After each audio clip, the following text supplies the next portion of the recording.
राधे श्याम जय जय राधे श्याम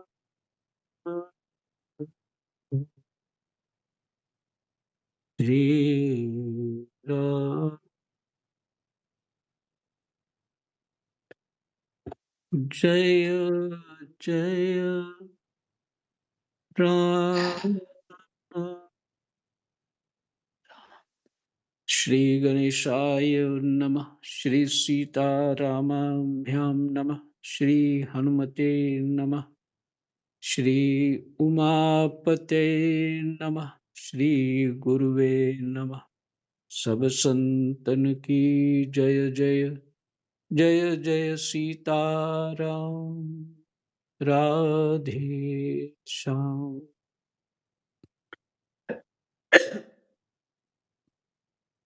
श्रीमद् भागवत महापुराण तृतीय स्कंध 11वां अध्याय।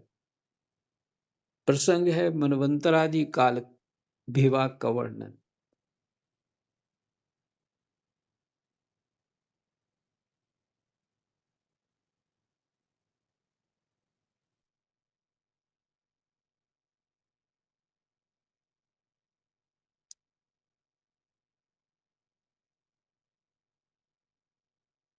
कल हमने सुना समय को नापा कैसे जाता है, समय को समझा कैसे जाता है। कल हमने इसे सुना जो अणु से आरंभ हुआ था, फिर त्रिश्रेणु, तो फिर त्रिश्रेणु से त्रुटि तक, त्रुटि से 100 गुना वेद, और वेद का फिर लव, निमेष, काष्ठा, लघु, नाड़ी इत्यादि प्रहर, ये सब सुना आपने। और यहां तक पहुंचे कि फिर पक्ष 15 दिन का पक्ष होता है। एक है शुक्ल पक्ष, एक है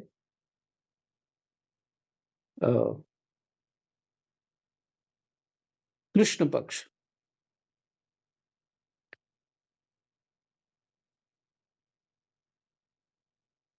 इन दोनों पक्षों को मिलाकर एक मास होता है, जो पितरों का एक दिन रात है।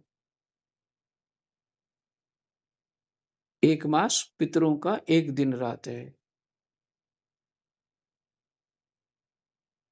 और 12 मास का देवताओं का एक दिन रात है।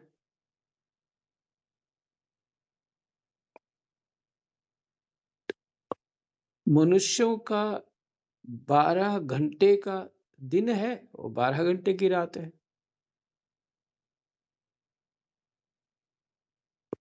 और सीजन के हिसाब से थोड़ी कभी रात बढ़ जाती है, कभी दिन बढ़ जाता है।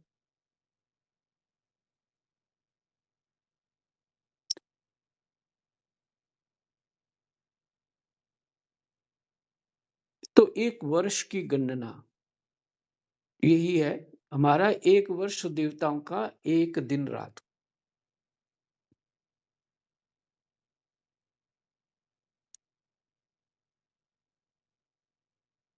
ऐसी मनुष्य की 100 वर्ष की आयु होती है।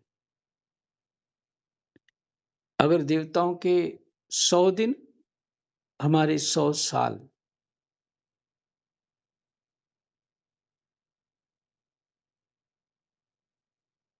चंद्रमा आदि ग्रह, अश्विनी आदि नक्षत्र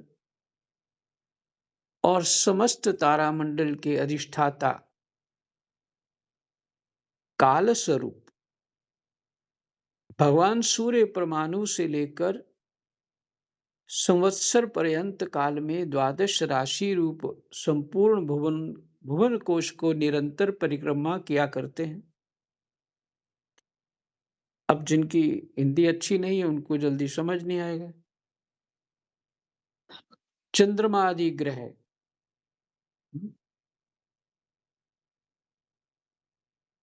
ये जो 9 ग्रह होते हैं और नक्षत्र प्रथम नक्षत्र अश्विनी आदि और कितने नक्षत्र होते हैं मुझे ज्ञान नहीं है।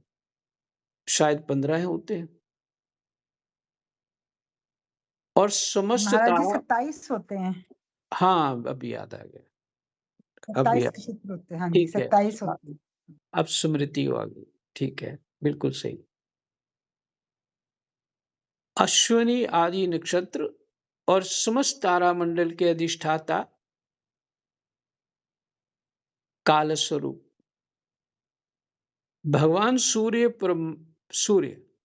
कौन है? भगवान सूर्य।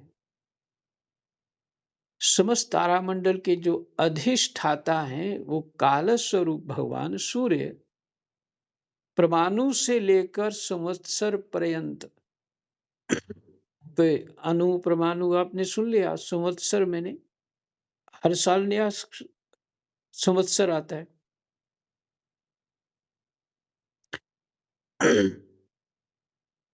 संवत्सर पर्यंत काल में द्वादश राशि रूप संपूर्ण भुवन कोश की काल में द्वादश राशि रूप 12 राशि होती हैं, संपूर्ण भुवन कोश की निरंतर परिक्रमा किया करते हैं। यहां से लेकर तभी ज्योतिष ही चल रहा है। ज्योतिष में इसी गणना का को लिया जाता है। इसीलिए एक जम्मू में विद्वान हैं, वो भी नहीं रहे। काफी अच्छा उनका ज्योतिष था। उनके पास कहते हमें भी सिखा दो। तो कहते 18 पुराण पढ़ो, समझ आ जाएगा ज्योतिष क्या है।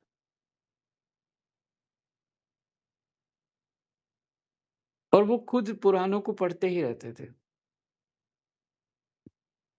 क्योंकि पुराण तो विस्तार है ना, वेद का ही विस्तार है पुराण।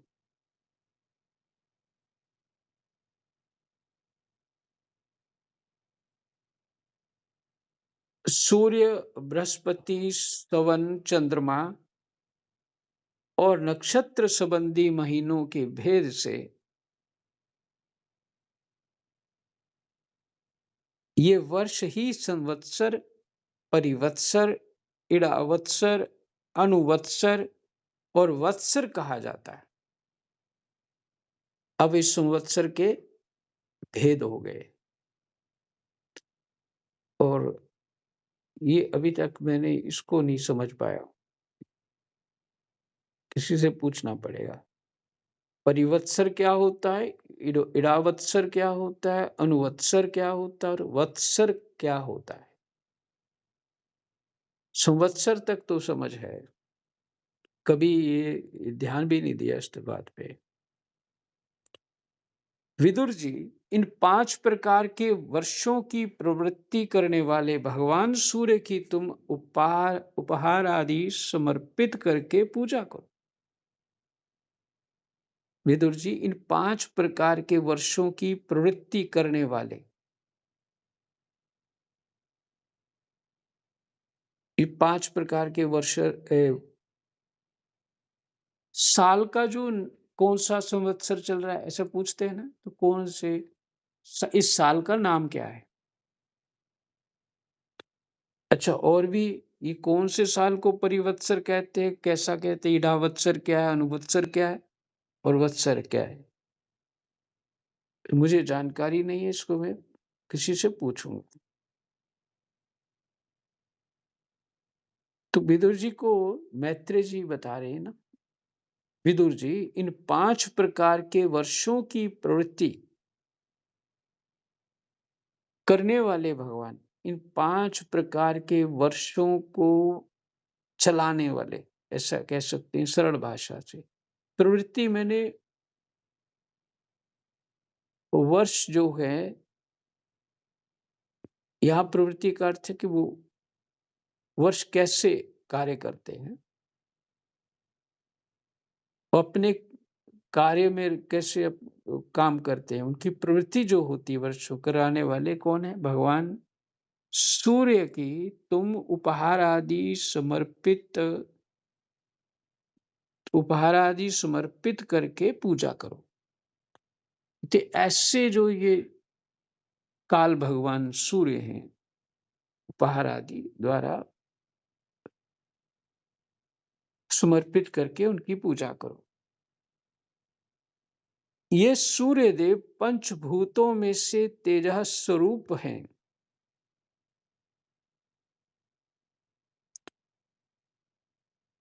अपनी काल शक्ति से बीजादि पदार्थों की अंकुर उत्पन्न करने की शक्ति को अनेक प्रकार से कार्योन्मुख करते हैं। शक्ति को कार्योन्मुख क्या कैसे होता है? जैसे हम जल देंगे, बोएंगे बीज, तो धूप लगे बिना तो कोई नहीं कार्योन्मुख हो पाएगा, अर्थात वो पौधा नहीं पनप पाएगा। तो कार्योन्मुख पौधा जो उगेगा उसको कहा गया हिंदी में उन्मुख किया।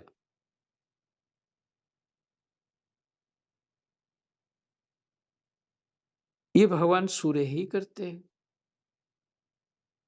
ये पुरुषों की मोह निवृत्ति के लिए उनकी आयु का क्षय करते हुए आकाश में विचरते रहते हैं। ये पुरुषों की मोह निवृत्ति के लिए उनकी आयु का क्षय करते हुए आकाश में विचरते रहते हैं।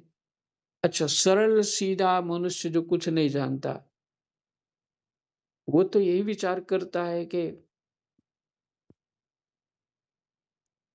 ये वर्ष एक कम और हो गया, एक दिन मेरे जीवन से और कम हो गया, तो उस सोच के कुछ अच्छा नहीं लगता उसको, फीलिंग अच्छी नहीं होती। लेकिन विचारवान कैसा होता है? विचारवान होता है कि मोह का नाश, मोह की निवृत्ति के लिए, मोह का नाश के लिए उसकी आयु का क्षय करते हैं। ये जीवन हमको कुछ शिक्षा देता है।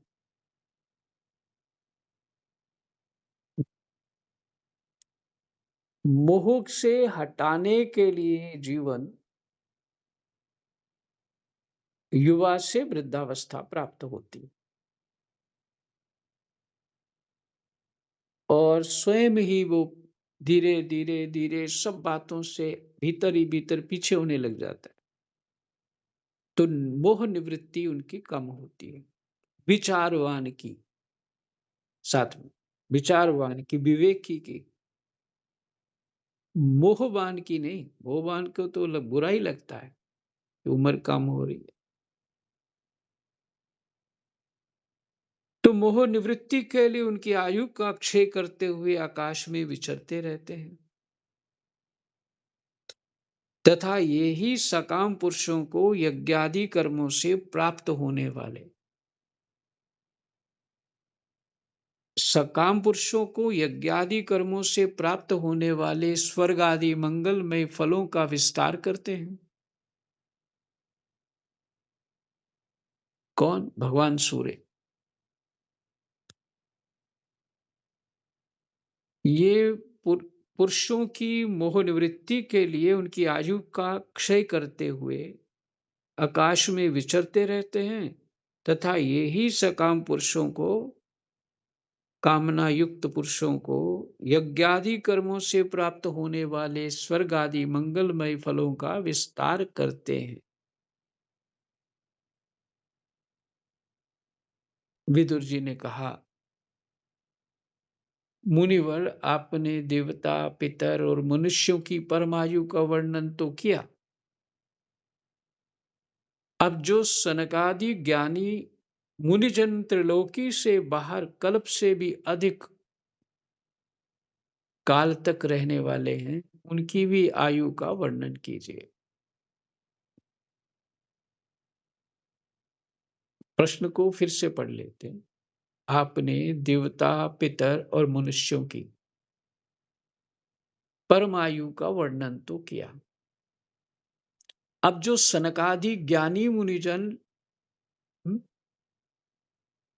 ज्ञानी मुनिजन त्रिलोकी से बाहर कल्प से भी अधिक काल तक रहने वाले, उनकी भी आयु का वर्णन कीजिए। सनकादि की पीछे चर्चा हो चुकी है। वैकृत और एक और था शब्द, दोनों प्रकार की सृष्टियों में उनका आना जाना है। मैंने दोनों तरफ वो कुछ और शब्द था कि वो नहीं आ रहा। जैसे मनुष्य कौन सी प्रवृत्ति के हैं? प्राकृत है महाराज जी। प्राकृत, प्राकृत और वैकृत। वैकृत, हाँ ठीक, बहुत अच्छा। तो इन सनकादि दोनों में प्रवेश है उनका। और सबसे अनोखी बात यह है, उनकी आयु बढ़ती नहीं है। उनका शरीर 5 साल के बच्चे के समान है और वो नंगे रहते हैं, दिगंबर हैं। और ब्रह्मा जी के पुत्र हैं। आयु बढ़ती नहीं है उनकी। और ज्ञान से भरपूर संपन्न है।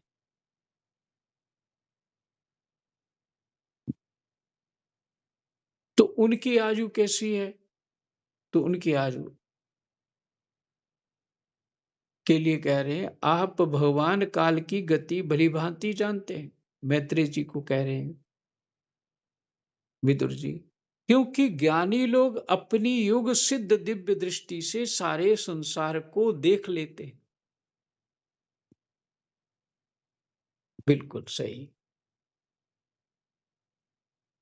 मैत्रेय जी ने कहा, विदुर जी, सतयुग, त्रेता, द्वापर और कली, ये 4 युग अपनी संध्या और संध्यांशों के सहित देवताओं के बाहर सहस्त्र वर्ष तक रहते हैं, ऐसा बतलाया गया।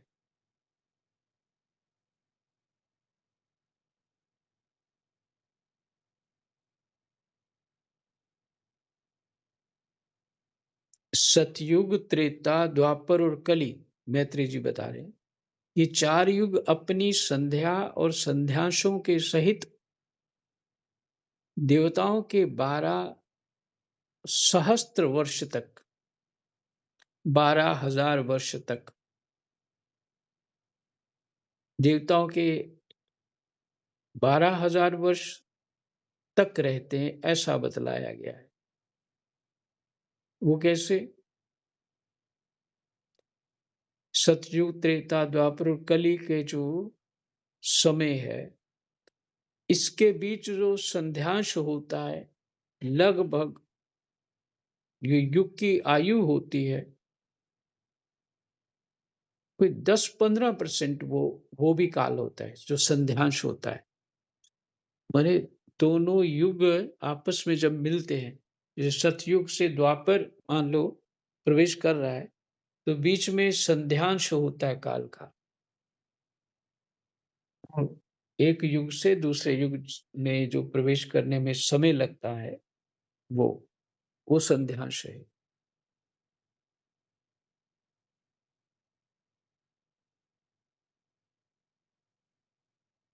और संध्यांशों के सहित देवताओं के 12 सहस्त्र वर्ष तक रहते हैं,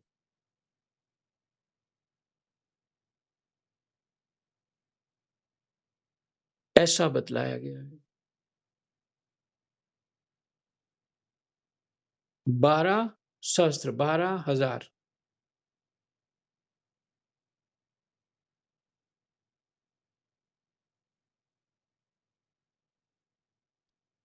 सौ को क्या बोलते हैं हिंदी में, वीना चोपड़ा जी?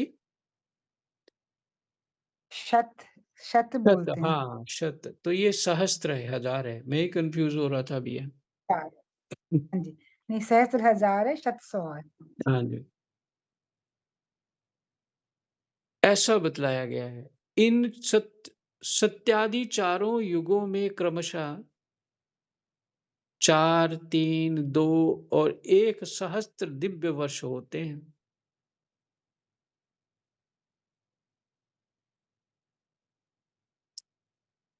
पहले में 4 दिव्य वर्ष, फिर 3 दिव्य वर्ष, फिर 2 दिव्य वर्ष और फिर 1 सहस्त्र दिव्य वर्ष, 1000 दिव्य वर्ष। और प्रत्येक में जितने सहस्त्र वर्ष होते हैं, उतने दुगने 100 वर्ष उनकी संध्या और संध्यासों में होते हैं।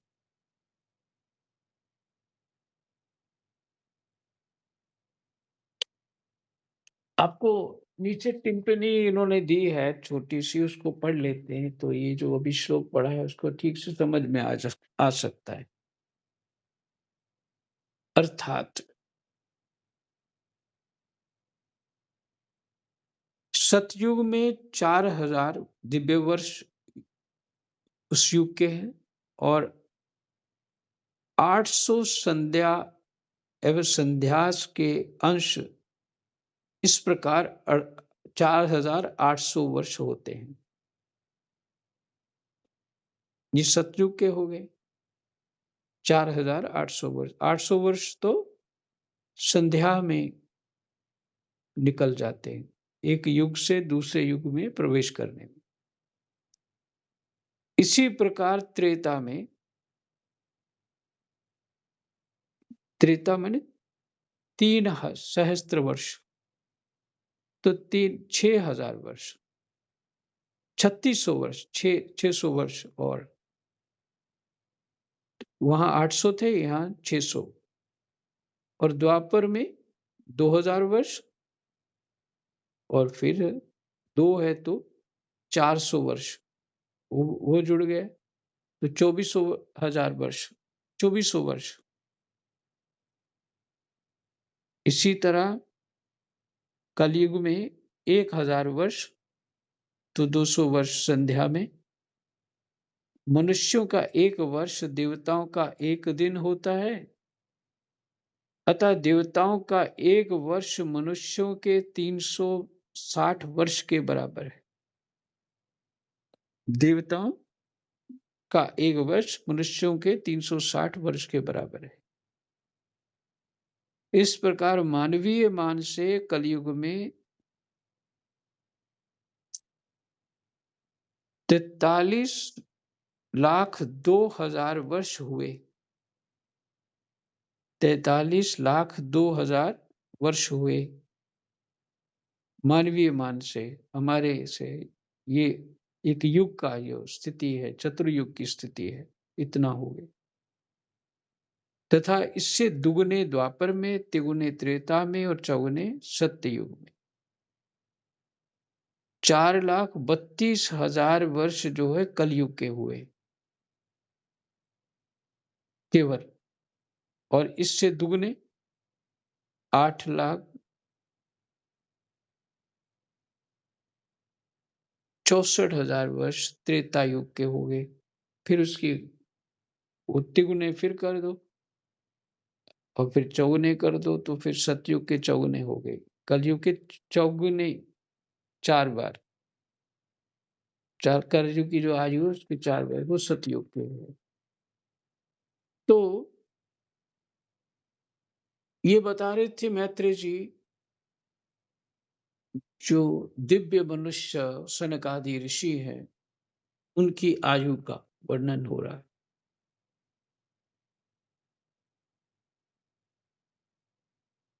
युग की आदि में संध्या होती है और अंत में संध्यांश, इनकी वर्ष गणना सैकड़ों की संख्या में बतलाई गई है। इनके बीच का जो काल होता है उसी को कालवेत्ताओं ने युग कहा है। प्रत्येक युग में एक विशेष धर्म का विधान पाया जाता है। सतयुग के मनुष्यों में धर्म अपने चारों चरणों से रहता है। फिर अन्य युगों में अधर्म की वृद्धि होने से उसका एक एक चरण क्षीण होता जाता है। प्यारे विदुर जी, त्रिलोकी से बाहर महरलोक से ब्रह्मलोक पर्यंत जहाँ की एक सहस्त्र चतुर्युगी का एक दिन होता है।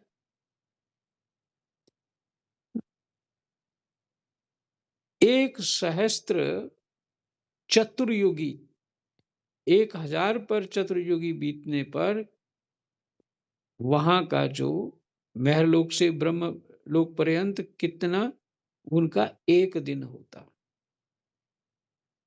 और इतनी ही बड़ी रात्रि होती है जिसमें जगत कर्ता ब्रह्मा जी शयन करते हैं।